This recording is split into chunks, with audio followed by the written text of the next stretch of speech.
In 1965, a perfume salesman opened a bar on Manhattan's Upper East Side with $5,000 from his mother and one goal: meet women. Within a year, it pulled in $1 million. By 2024, TGI Fridays filed for bankruptcy. How did the bar that taught America to flirt end up broke?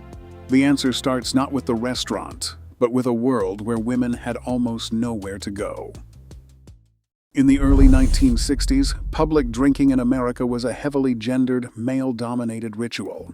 Local taverns were dim, functional spaces built around whiskey, sports, and working-class arguments. For a respectable, unaccompanied woman, entering these rooms was a social hazard.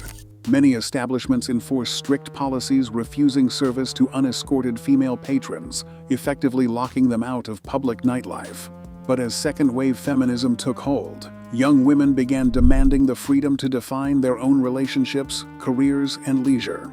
A massive, unsatisfied demand grew for public social spaces where women could gather safely without judgment. Yet, the supply did not exist.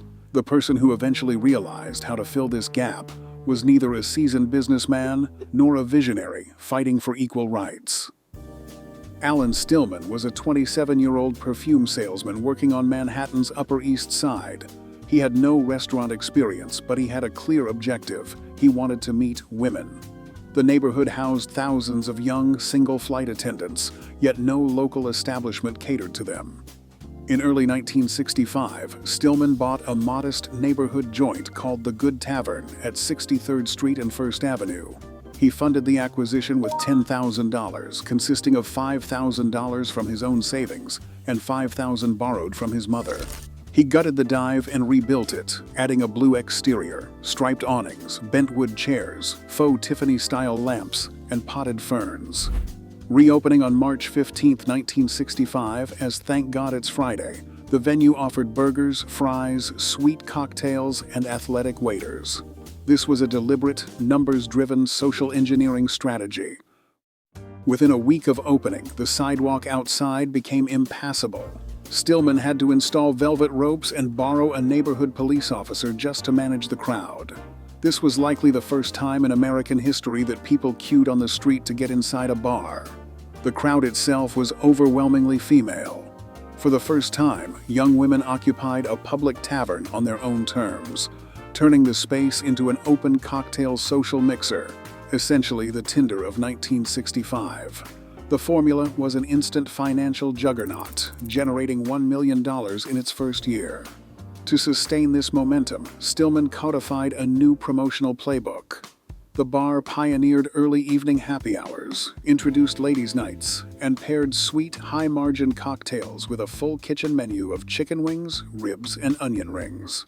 While popular lore credits the chain with inventing the Long Island iced tea, that drink was actually created by Robert Butt at the Oak Beach Inn in 1972. Fridays merely adopted it, turning a local recipe into a global standard. In 1970, the concept expanded outside Manhattan when the first franchise opened in Memphis, Tennessee. Licensing partner Dan Scoggin secured regional rights, quickly pushing the brand into Nashville and Little Rock. By 1972, Scoggin opened a massive prototype in Dallas, immediately drawing oil men and Dallas Cowboys players into its high-energy social mix. To generate buzz in these new markets, the franchise relied on aggressive spectacle. During the Dallas launch, an arriving ambulance released two people in gorilla suits who charged the crowd. The antics worked. In 1973, Newsweek featured the chain, framing it as the social anchor for a new generation of Americans who were delaying marriage. That same July, the Houston Galleria opening drew 7 NASA astronauts, including Alan Shepard. Yet, this rapid southern expansion exposed a fundamental friction. Running a successful block party in Manhattan was an exercise in social engineering. Replicating that chemistry across different states revealed that a party is not the same thing as a durable, standardized business. In 1975, Alan Stillman sold the national franchise rights to Carlson Companies, keeping only his original New York location. Control of the brand's future shifted to Dan Scoggin, who realized that scaling a neighborhood party required turning it into a disciplined machine. Scoggin standardized the experience, introducing the iconic red and white striped shirts, suspenders, and achievement pins awarded through constant testing. The bar counter became an elite, multi-tiered career ladder. Landing a coveted bartender slot required completing a grueling 9-month barback apprenticeship. From there, candidates faced exam-based entry, which demanded the flawless memorization of 300 to 400 distinct cocktail recipes, followed by 6-week training rotations across different high-volume locations. Top performers advanced to internal speed mixing contests, which eventually evolved into a global championship drawing tens of thousands of entrants. This operational intensity transformed bartending into elite labor.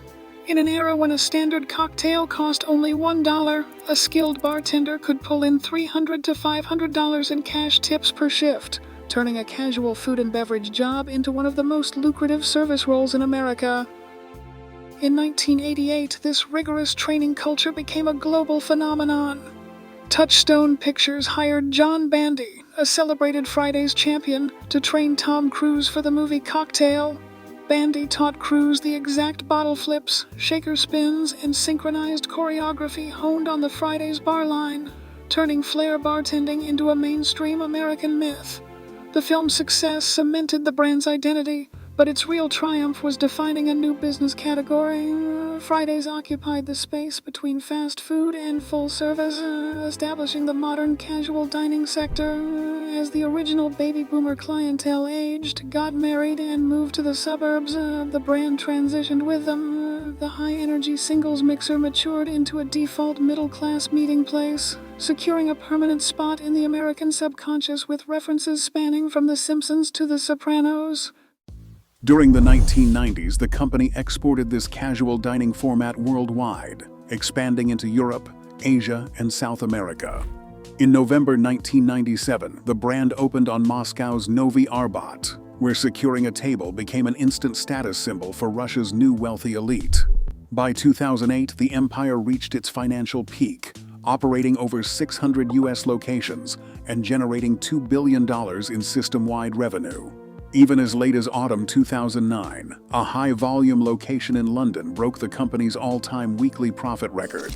Yet, this massive scale hid an underlying vulnerability. Years of teaching Americans how to eat at a grill bar had created a market flooded with copycats like Applebee's and Chili's. As middle-class patrons graduated to more upscale dining options, Fridays was left holding an increasingly generic hand. The cracks in the operation became impossible to ignore.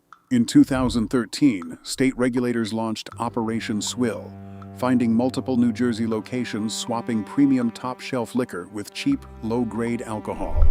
A series of multi-million-dollar class action lawsuits over unpaid employee wages followed, while a desperate corporate redesign failed to win back a shifting public.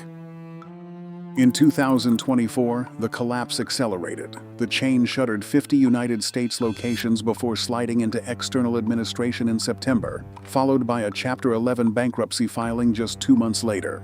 What remains is a fragmented footprint, roughly 100 United States restaurants operating under franchise buyouts, 49 locations in the United Kingdom, and 10 in Moscow.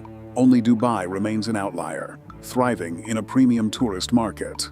While critics argue the casual dining era itself is ending, the reality of the company's decline is more direct. Fridays did not fail because its formula was flawed. It failed because its pioneering social design was so successful that the entire culture absorbed it, leaving the original brand behind. Subscribe to follow the rise and fall of the companies that built our world. Alan Stillman's creation didn't die of failure. It died of total cultural victory. Fridays became obsolete because the world fully absorbed its revolution, turning a radical social experiment into our everyday reality. We no longer need Fridays, we live in the world it built. Subscribe for more business histories.